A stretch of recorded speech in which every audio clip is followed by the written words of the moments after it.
serious about Rugby League. We're back again. We're back on Zoom, and we're going to run through the top 10 now of our Hall of Fame. We give you the top 3 the other day, which was Jamie Peacock, Andy Farrell, and Leslie Vanacola. Now we're going to run through positions from 4 to 10. We're going to go in descending order, so we're going to go from 10 up to 4, and then we can have a complete top 10 of our Super League Hall of Fame.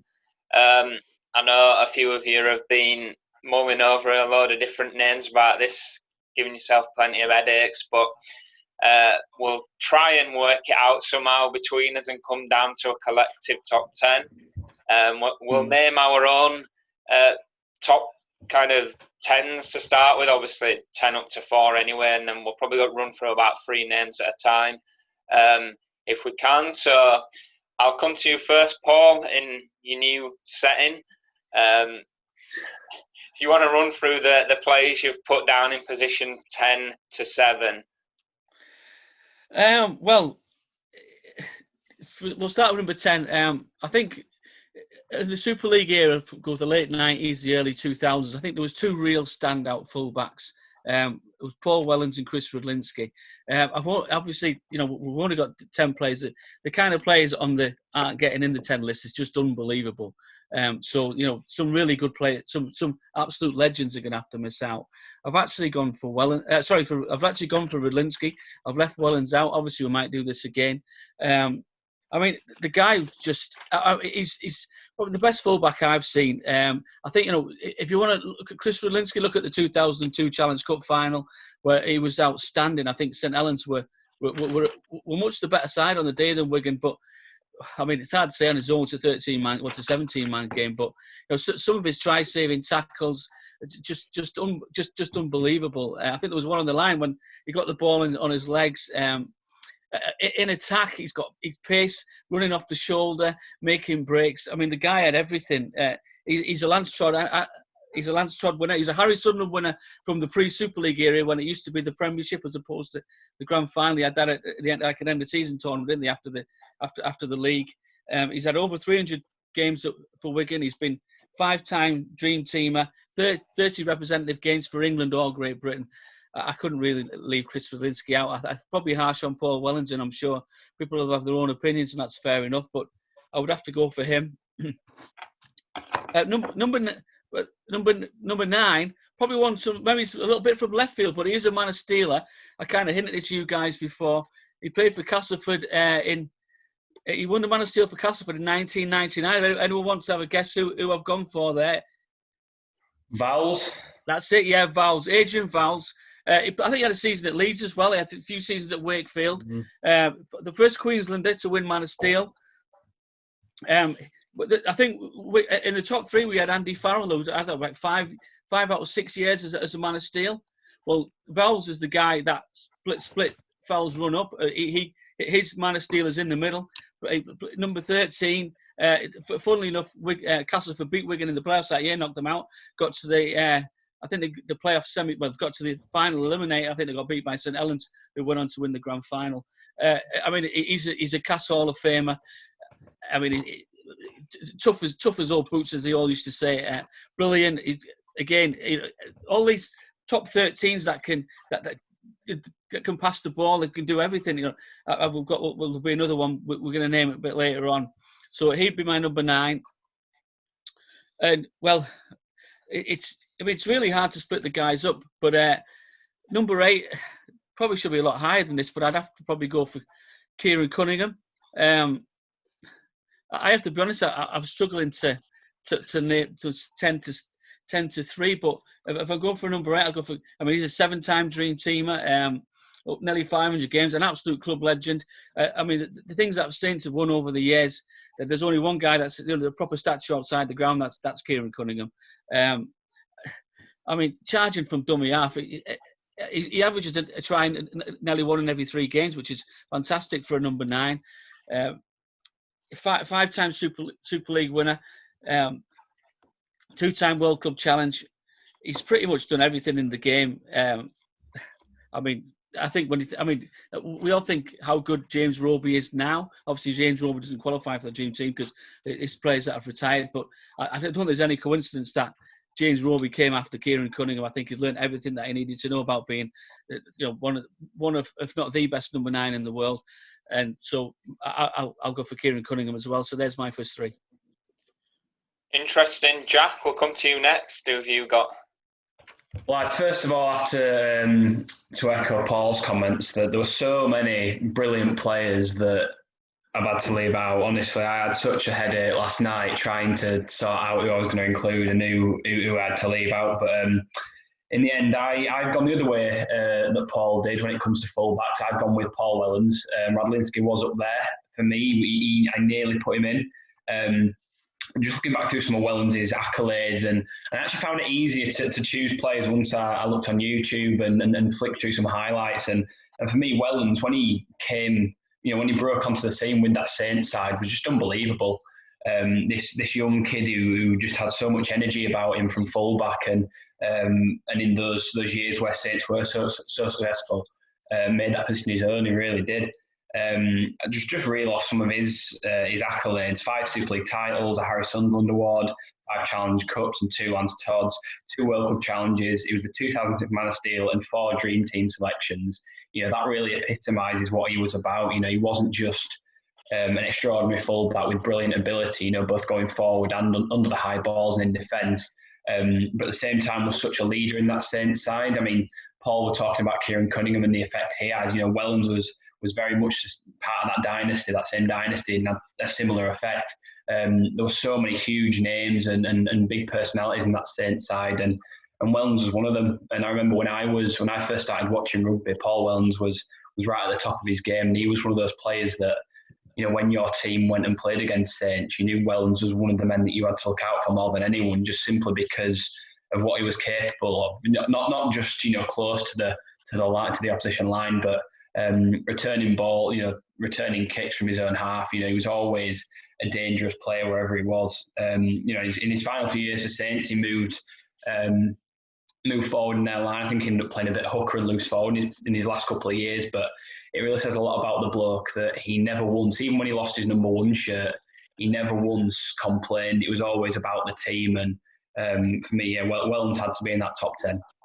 At number 9, I've gone for another full-back as well. And this one, I guess, it's sort of a left field option, sort of isn't, and that's Robbie Paul.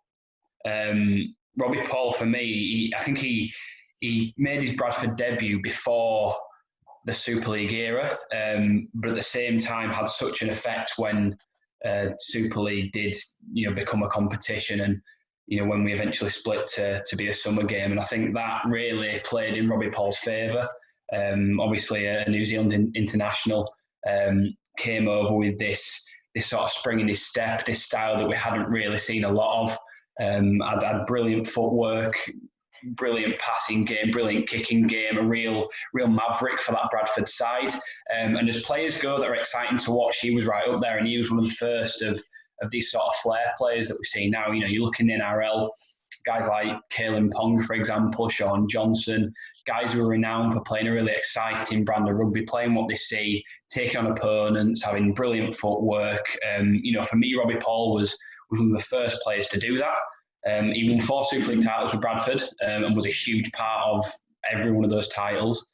Whether at full-back, playing the halves with his brother, he was always a prevalent force in that Bradford side. His try-scoring record speaks for itself. He got 224 in 241 games for Bradford, and that's extraordinary for a player like that. So yeah, Robbie Paul was my number 9, and then moving up to number 8, I've gone with Jason Robinson. I know Paul mentioned that he's left him out, but and I can see why. This was one that I really did sort of toy with in my head, because again, I think there's an argument that Robinson's best years came pre-Super League, and this is, of course, a Super League Hall of Fame that we're talking about. But I still think the effect he had in those early days really helped to probably to get Super League off the ground in a way.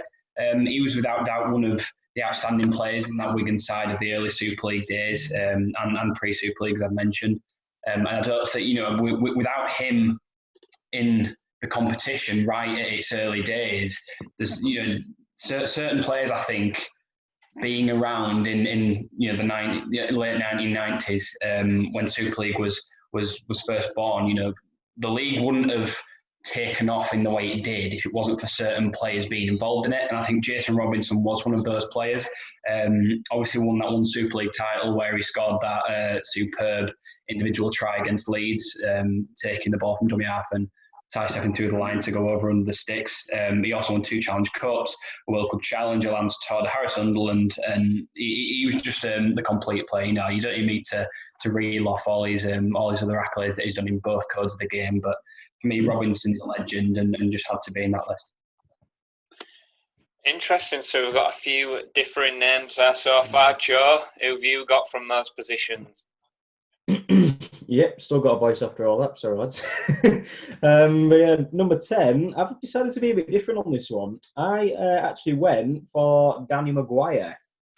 Reason why, he's one of only 2 players, I think, that has won the highest amount of Super League Grand Finals, 8 to his name. So 8 Super League titles, and he's also, let's not forget, the all-time Super League top try scorer as well. So you can hardly keep a man like that out of the 10, although it is very difficult because we've all mentioned that we've got so many legends to choose from. But Danny Maguire's my choice there because even at the back end of his career, he went over to Hull Kingston Rovers for 2 years and helped keep them up into Super League.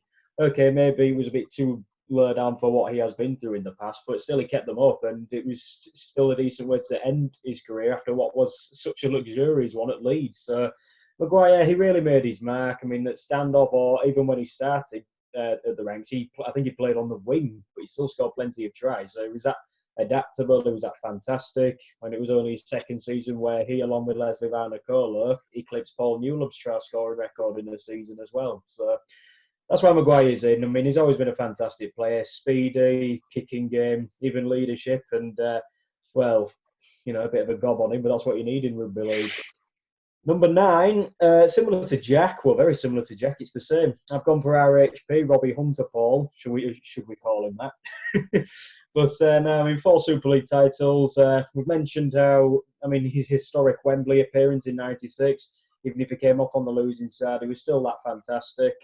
And as well as that, a couple of Challenge Cups, throw that in there as well. And even after his time, I mean, we've more or less summed up his entire time at Bradford. I mean, Jack, you went and did that, mate. So even after that, he went on to Huddersfield, kept them afloat, and I think it was he even helped them onto a playoff place, in 2007 too. So he still had his quality in him even at the end of his career. So that's why Robbie has to be in. He was the complete package, what in attack, even rotating to hooker and standoff at times as well.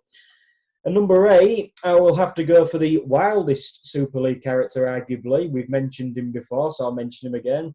I've gone for Sean Long because, with 4 Super League Grand Finals, 5 Challenge Cups, Man of Steel Award 2, and let's not forget, he was also the last ever time one of the latest ever players to help defeat the Australians in an international game for Great Britain, winning Man of the Match all the way back in '06. So, I read his book. It was a shame that he didn't, it's a shame that he wanted to depart that tour that year a little bit early because, I still thought he had a lot to offer, but that was entirely his choice. And yeah, even ended his career, maybe not so highly at Hull, but still St Helens where his big, his A days. He was more or less an unplayable player at times. So those are the 3 I've gone for. They're all backs. It was a difficult choice, but those are my 3. Interesting. So we've got a few different names so far. Like I say, we'll do his best to put it together.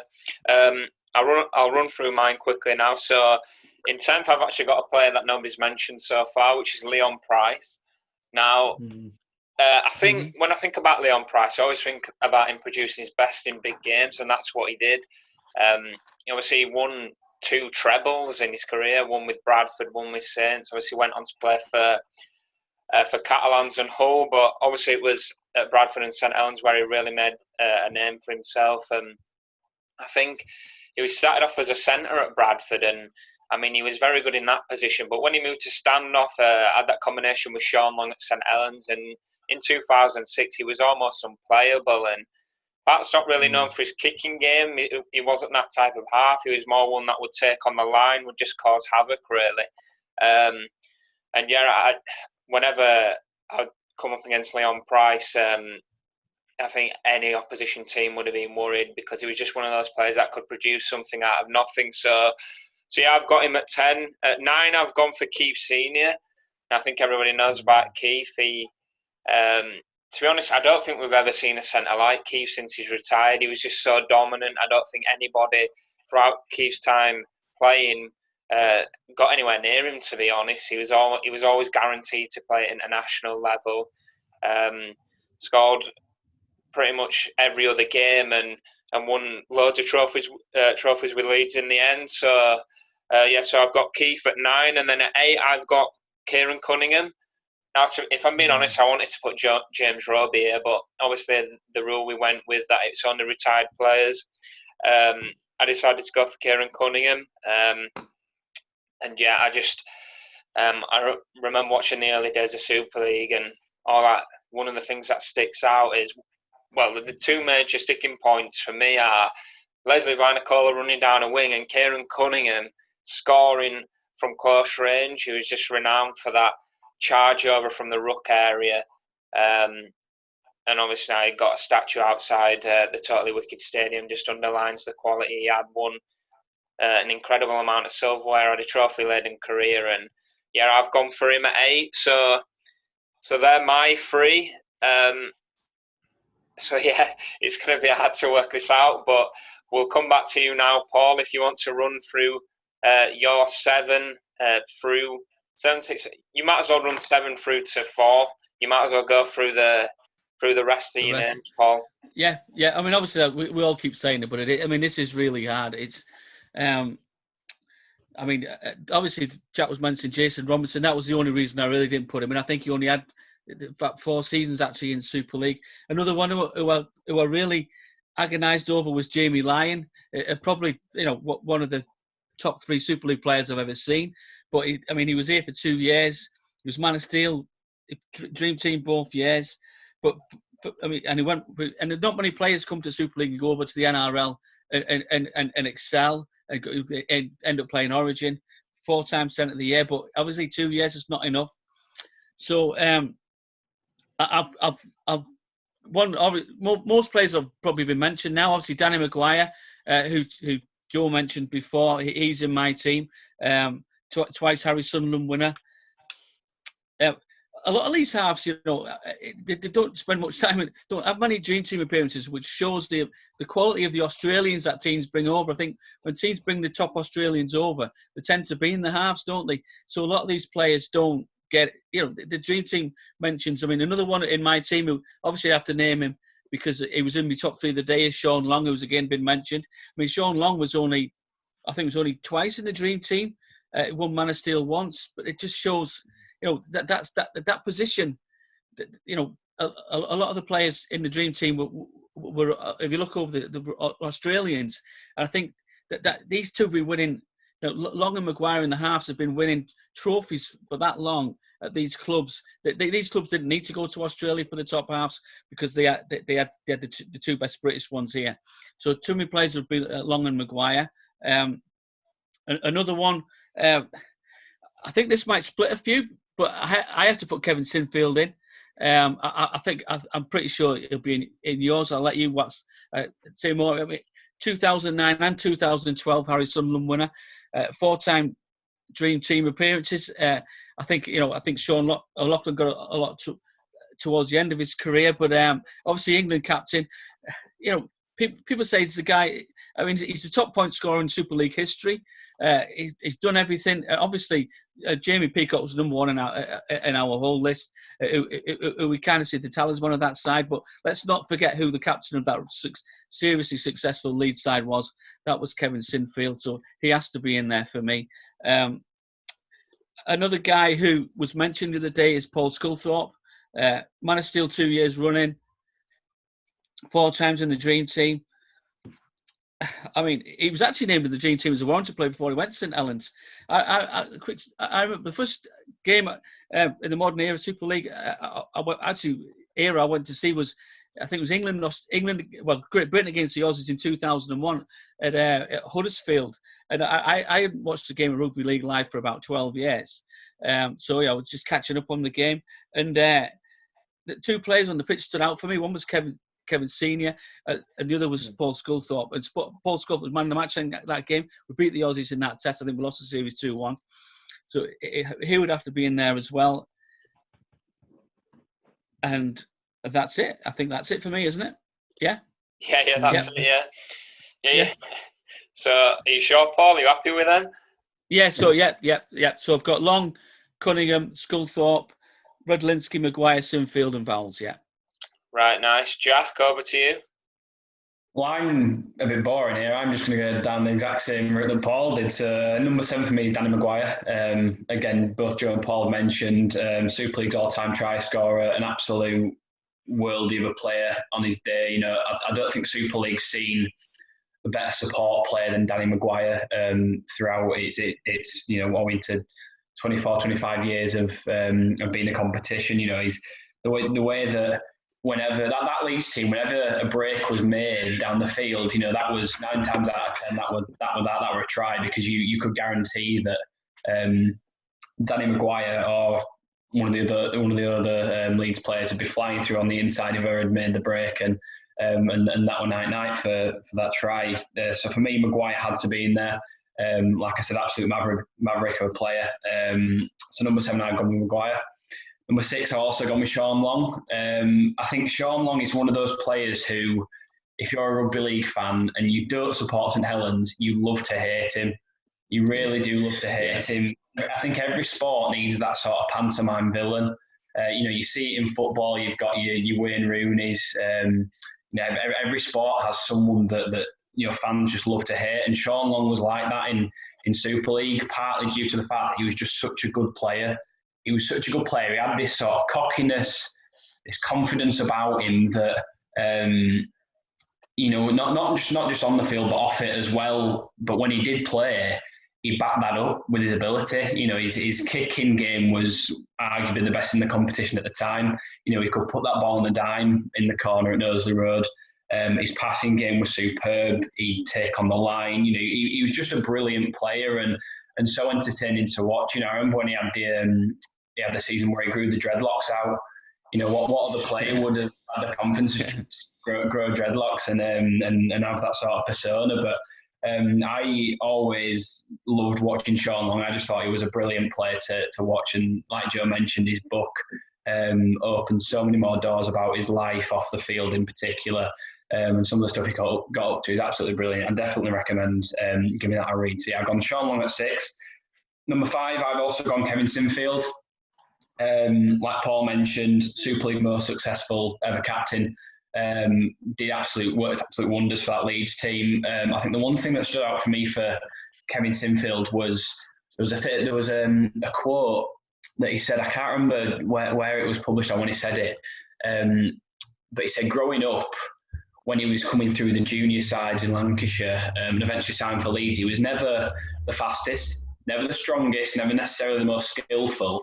But he always had the most desire and that biggest will to win and push himself and make himself, put himself in the best sort of position. And that's what separated him from the rest. And I think he probably carried that on throughout his career. A lot of people who are perhaps his biggest fans outline how, there were better passers, there were better, quicker players, there were the ones that were more strong. And there were a lot better players, but I think for leadership, composure, and desire, you can't look much further than Sinfield. In all honesty, I think he's got to be up there, and I'll get him at number 5. And number 4, because on our video the other day, I mentioned Paul Sculthorpe. I would have actually had him in my top 3, but since I was outvoted with Leslie Vainicolo, Sculthorpe is at 4 for me. I mentioned it the other day again, a born leader. He would give his all for that Saints shirt, no matter what. And another absolute legend. Yeah, 3 Super League titles, 4 Challenge Cups, 2 World Cup challenges, and 2 Man of Steel awards. So you can't look much further than that. So I've gone, Maguire at 7, Sean Long at 6, Kevin Sinfield at 5, and Paul Sculthorpe at 4. Joe, quickly run through yours. We're running out of time, so if you quickly run through yours. Well, this might surprise a few people because, I'll start first of all. Paul Wellings is number 7. 5 grand finals, as many Challenge Cups. a Harry Sunderland winner back in '06, as well as the Man of Steel. That year he was just unplayable, let's face it. And two Lance Trophy winners. Okay, one of them was shared. But all the same, Wellens, he was just completely solid in defence. He was even going strong up in the likes of 2014. I mean, people thought, he's getting past it here. He won't win another grand final. Well, he had other ideas, he did, 2014. So, I mean, we've mentioned more or less everything about Wellens. That's why I put him there. Maybe his speed let him down, but all the same, he was still a solid player and he was still fantastic. So, Wellens is in there for me. Number 6, I've gone for King Kieran. That's right, Kieran Cunningham goes in. Okay, his coaching spell wasn't the best, but this is about his playing days. Of course, 5 Super League titles, 7 Challenge Cup wins during his time at St Helens. And also, a couple of little things I'll mention here, how he helped arguably guide. He was part of Wales's team and helped guide them to a Rugby League World Cup semi-final. He was part of that in 2000. So I think it's some of the little things as well that could be mentioned there, how Cunningham managed that. And let's not forget his one of the most famous parts of his career, his goodbye, that try he scored at Knowsley Road, the final ever action on that ground, more or less, in the Super League regular rounds, because of course they did have a playoff game at home week after. But yeah, that try he scored that helped take St Helens up to second place, that was just fantastic alone as well. So it's the little things like that that make him remembered. So I've gone for Kieran. Now, here's one that no one has mentioned. I've gone for arguably one of the best prop forwards who has ever played in Super League here. I've gone for Stuart Fielden because, I mean, he's won 4 grand finals, as many Super League Dream Team appearances too. 3 World Club challenges, and of course a GB International. I mean, the thing is, I mean, Fielden, 3 of his grand finals were at Bradford. Everyone then thought he made the mistake of going to Wigan because, of course, for several years, I mean, he helped keep Wigan up, but then he was stuck in mid-table with them, and everyone thought, this is the end of Fielden. I mean, for a world record fee of £400,000, everyone thought, this is a mistake, Fielden. What's he done? He's gone. But then all of a sudden, 2010 came alive and helped Wigan to another grand final when he helped Wigan. He was part of that setup that got Wigan back on track, and I thought that should be mentioned as well for him. That's another one of his accolades. And number 4, I've actually, just like Jack, gone with Paul Sculthorpe. So yes, I have left out Kevin Sinfield. It was a tough choice. I thought with Sculthorpe going in here, I mean, this might sound a bit harsh, but Sculthorpe had experience on his side. He laid down the precedence for the likes of Sinfield to follow. Sculthorpe achieved it a bit before. Okay, Sinfield, a bit unfair there, but Sculthorpe, back-to-back Man of Steel winner. We've mentioned everything about him, and I mean, I'm currently reading his book now. It's already a gripping read. He did everything. He was a born leader, wasn't he? So, I mean, he started at a young age. He attracted attention when he was only 18 and 19, if you go back down to his grassroots. And his kicking game, his leadership. Okay, I would have had him in the top 3, but we've gone against that. So that's why I thought Sculthorpe should still be up there as 4 at the very minimum. So I've gone for him because he did lay everything down for other up-and-coming English loose forwards / halfbacks to follow through.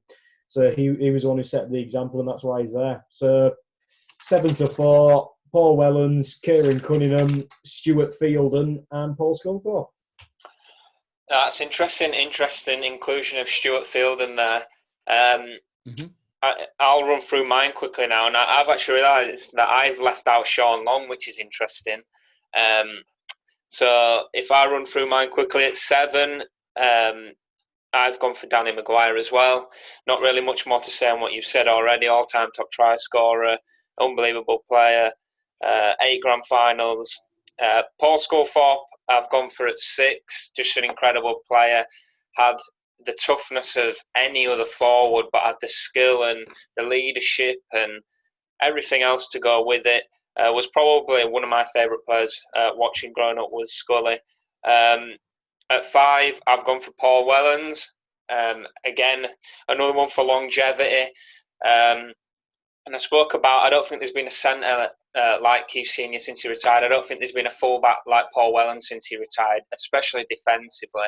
Just an incredible defensive fullback. It was, I mean, you see a lot of times now when the line's broken and it's almost not certain that there's going to be a try, but I mean, 9 times out of 10 it's going to be a try. But when you broke through against St Helens, it didn't matter whether it were 2-on-1. Wellens would somehow find a way to just read the game to stop a try, and yeah, just an incredible player. And I just put him ahead of Chris Radlinski. Just just for the sheer fact that defensively, I don't think we've seen a fullback like him. And then at 4, I've gone for Kevin Sinfield. Again, not really much more to add on what's already been said about him. The only stat that's not really been said, which I'd like to bring up, is that he is actually the 3rd highest point scorer in rugby league history, which is an incredible stat, really. And that's just adding to all his in-game leadership, all his ability, and all the trophies that he won. And like Paul said, that unbelievable Leeds team. I still think, even though they were full of incredible names, I still think if Kevin Sinfield wasn't in it, I don't know whether Leeds would have got anywhere near the amount of trophies they won in the end. So yeah, they're my players from 7 through to 4. I think we'll probably have to go away now to discuss how we're going to work this out and come together to get a collective total. But yeah, we'll be back in a sec. Welcome back. We've quickly run through, had a bit of a discussion, and to be honest, it was a little bit more straightforward than we thought. But here is our top 10 names in the Super League Hall of Fame. 10, we've got Robbie Hunter-Paul. 9, Sean Long. 8, Kieran Cunningham. 7, Paul Wellens. 6, Kevin Sinfield. 5, Danny Maguire. 4, Paul Sculthorpe. And then the top 3, which we chose the other day. In 3rd, we've got Leslie Vanacola. At 2, we've got Andy Farrell, and taking top spot is Jamie Peacock. Are you all happy with that, lads? Absolutely. Yeah, definitely. Yeah. Good stuff. Well, guys, let us know if you feel like we've left anyone obvious out who you would pick in your top 10. Please let us know in the comments, and don't forget to like and subscribe. We'll see you next time.